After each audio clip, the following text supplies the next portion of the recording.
मित्रांनो, क्षणभर डोळे बंद करा. आकाशात उडणारं विमान, सगळं काही नॉर्मल, पायलट शांत, प्रवासी निवांत आणि अचानक एक आवाज, एक झटका आणि काही सेकंदात सगळं संपतं. अचानक टीव्हीवरती ब्रेकिंग न्यूज येते, विमानाचा ऍक्सिडेंट झाला.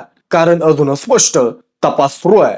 राज्याचे उपमुख्यमंत्री अजितदादा पवार यांचं दुर्दैवी निधन झालं.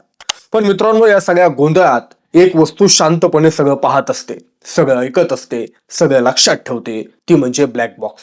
आज आपण या व्हिडिओच्या माध्यमातून जाणून घेणार आहोत, हा ब्लॅक बॉक्स म्हणजे नेमका काय असतो.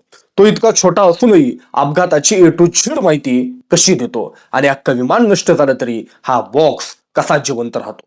मित्रांनो, ब्लॅक बॉक्स म्हणजे काही जादू नाही, तो आहे विमानाचा मेंदू आणि स्मृती. सोप्या भाषेत सांगायचं झालं तर ब्लॅक बॉक्स हा एक फ्लाईट रेकॉर्डर आहे.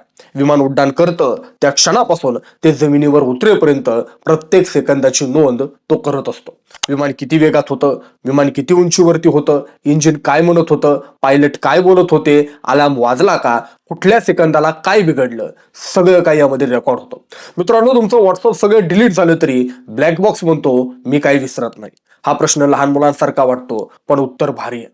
पूर्वी सुरुवातीच्या काळात हे उपकरण प्रकाश न जाऊ देणाऱ्या पेटीत ठेवलं जायचं, म्हणून नाव पडलं ब्लॅक बॉक्स. पण मित्रांनो, आजचा ब्लॅक बॉक्स काळा नसतो, तो असतो भडक नारंगी. का?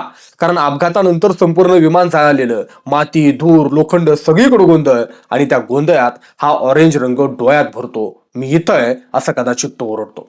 मित्रांनो, ब्लॅक बॉक्स म्हणजे एक पेटी नाही, तो म्हणजे दोन जीव असलेला योद्धा, फ्लाईट डेटा रेकॉर्डर. हा भाग म्हणजे विमानाचं ईसीजी मशीन. तो काय काय नोंदवतो माहिती आहे? विमानाची उंची, विमानाचा वेग, विमानाची दिशा, इंजिन आरपीएम, इंधनाचा प्रवाह, पंखांची हालचाल, brakes, autopilot on off, हवामानाचा परिणाम. आजच्या विमानात मित्रांनो, एका सेकंदात 1000 पेक्षा जास्त डेटा पॉइंट्स, म्हणजे अपघाताच्या आधीच नाही तर अपघात घडवणाऱ्या प्रत्येक सेकंदाचं सत्य असतं.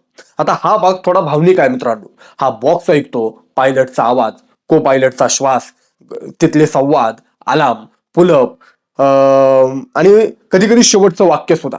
तपास अधिकारी जेव्हा CVR ऐकतात तेव्हा खोलीत पूर्ण शांतता असते, कारण तो फक्त आवाज नसतो, तो असतो शेवटचा संघर्ष.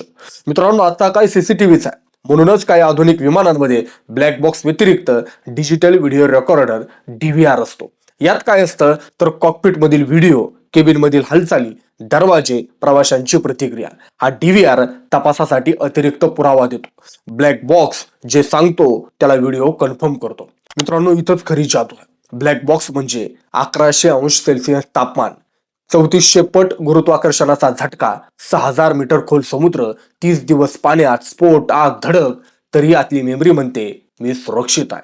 त्याच्यावर असतं टायटेनियम स्टेनलेस स्टील कव्हर, उष्णतारोधक थर, शॉक प्रूफ लेअर, आणि पाण्यात पडला तर हो मित्रांनो, त्यात असतो अंडर वॉटर लोकेटर, जो सतत सिग्नल देत राहतो. मित्रांनो, जो ब्लॅक बॉक्स आपण पाहतो तो एका दिवसात तयार झालेला नाही. 1930च्या दशकात एका इंजिनियरने विचार केला, विमान पडतं पण कारण कळत नाही, आणि तिथूनच सुरू झाला हा शांत क्रांतिकारक प्रवास. फिल्म रोल पासून आजच्या सॉलिड स्टेट मेमरी पर्यंत आजचा ब्लॅक बॉक्स हलणारा एकही पार्ट नाही. म्हणजे जितका शांत तितकाच मजबूत. मित्रांनो, ब्लॅक बॉक्स म्हणजे फक्त एक अपघाताचं कारण शोधणारी पेटी नाही, ती आहे भविष्यातील प्रवाशांचं रक्षण करणारी. प्रत्येक अपघातातून नवीन नियम, नवीन ट्रेनिंग, नवीन तंत्रज्ञान जन्माला येतं, आणि त्या सगळ्याच्या मुळाशी हा शांत बॉक्स उभा असतो. मित्रांनो, विमान अपघातात सगळं संपतं असं वाटतं, पण सत्य सांगणारा ब्लॅक बॉक्स कधीच मरत नाही. महाराष्ट्र वार्ताच्या वतीनं राज्याचे उपमुख्यमंत्री अजितदादा पवार यांना भावपूर्ण श्रद्धांजली. धन्यवाद.